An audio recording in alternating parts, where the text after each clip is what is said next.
माँ वैष्णो देवी के बारे में दंग कर देने वाले रहस्य। दंग कर देंगे आपको माता वैष्णो देवी के मंदिर से जुड़े ये अद्भुत रहस्य।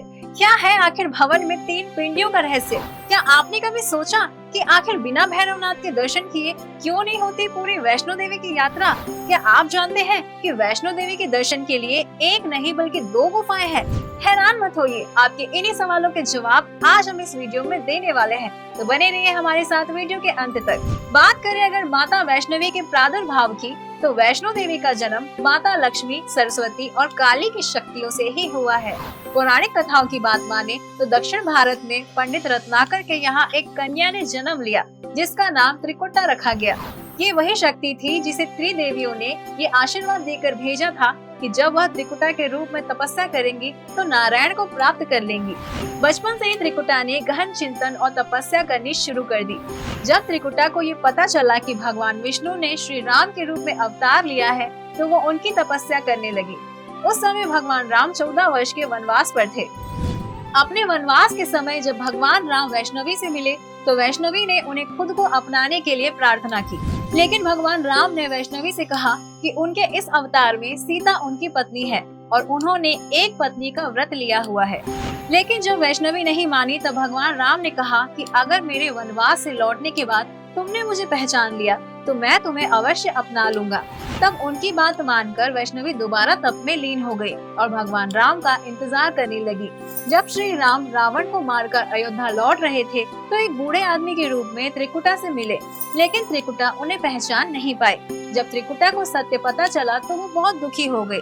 तब भगवान राम ने त्रिकुटा को समझाया कि वो कलयुग में कल की अवतार में त्रिकुटा को अवश्य मिलेंगे और उनको अपनाएंगे। तो वो जाकर त्रिकुटा पर्वत में तपस्या करे और लोगों के कष्टों को दूर करे। और तभी से त्रिकुटा त्रिकुट पर्वत की गुफाओं में जाकर तपस्या करने लगी। क्योंकि वो विष्णु भगवान की वंश शक्ति थी, इसलिए उनका नाम वैष्णवी रखा गया। और श्री राम की कृपा से वैष्णवी की महिमा दूर दूर तक फैल गई। ये तो रही कथा वैष्णवी के प्रादुर्भाव की कहानी। चलिए अब आपको बताते हैं कि उनकी गुफा और उनके मंदिर का निर्माण कैसे हुआ। तो जब वैष्णवी की महिमा चारों तरफ फैल गई थी, तब गोरखनाथ नाम के एक गुरु हुआ करते थे, जिसने श्री राम और वैष्णवी के बीच की बातचीत सुनी थी। अब उन्हें ये जानना था कि वास्तव में वैष्णवी है कौन। इसी बात का पता लगाने के लिए उन्होंने अपने शिष्य भैरवनाथ को भेजा। उत्तर भारत के कटरा में एक भक्त श्रीधर अपनी पत्नी के साथ रहते थे। उनकी कोई संतान नहीं थी और वो बेचारे बहुत गरीब थे, लेकिन माता की भक्ति में लीन रहते थे। एक बार सपने में माता ने उन्हें दर्शन देकर कहा कि मेरा भंडारा करवाओ। श्रीधर राजी तो हो गया और गांव का न्योता भी कर दिया, लेकिन अब उन्हें यह चिंता थी कि आखिर बिना पैसों के भंडारा होगा कैसे। उन्होंने गांव का न्योता तो कर दिया, लेकिन जब वो घर लौट के आए तो उन्होंने देखा कि पूरा गांव उनकी छोटी सी कुटिया में बैठा है और एक छोटी सी कन्या उन्हें खाना खिला रही है। इसी भंडारे में भैरवनाथ भी आया और बोला कि हम तो मांस और मदिरा खाएंगे। इस पर माता क्रोधित हो गई और दौड़कर पर्वतों में जाकर एक गुफा में ध्यान में लीन हो गई। तब भैरवनाथ ने 9 महीने तक गुफा के बाहर माँ का इंतजार किया। 9 महीने बीतने पर माता वैष्णो ने गुफा से बाहर आकर भैरवनाथ का सिर धड़ से अलग कर दिया। भैरवनाथ का सिर दूर जाकर पहाड़ी की चोटी पर गिरा और धड़ वहीं गुफा में रह गया। आपको बता देते हैं कि जिस प्राकृतिक गुफा में माता ने 9 महीने तपस्या की, उसे गर्भजून कहा जाता है और आज भी भैरवनाथ का धड़ उसी गुफा में है।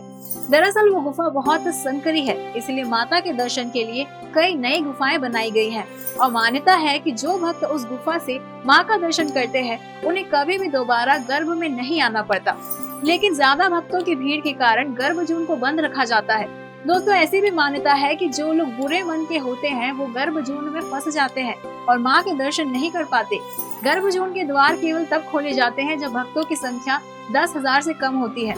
चलिए अब आपको बताते हैं कि जब माता वैष्णवी ने भैरवनाथ का वध किया, तब भैरवनाथ को माता की शक्ति का एहसास हुआ और उसने माता से क्षमा प्रार्थना की। तब माता ने प्रसन्न होकर भैरवनाथ को वरदान दिया कि जो भी भक्त वैष्णो माता के दर्शन के लिए आएंगे, वो भैरवनाथ के दर्शन जरूर करेंगे और भैरवनाथ के दर्शन किए बिना उनकी यात्रा पूरी नहीं होगी। तभी से वैष्णो देवी के दर्शन के बाद भैरवनाथ के दर्शन किए जाते हैं। अब बताते हैं कि भवन में माता की 3 पिंडियों का क्या रहस्य है। तो इस घटना के बाद माता वैष्णवी देवी ने स्वयं को 3 शक्तियों में बांट लिया।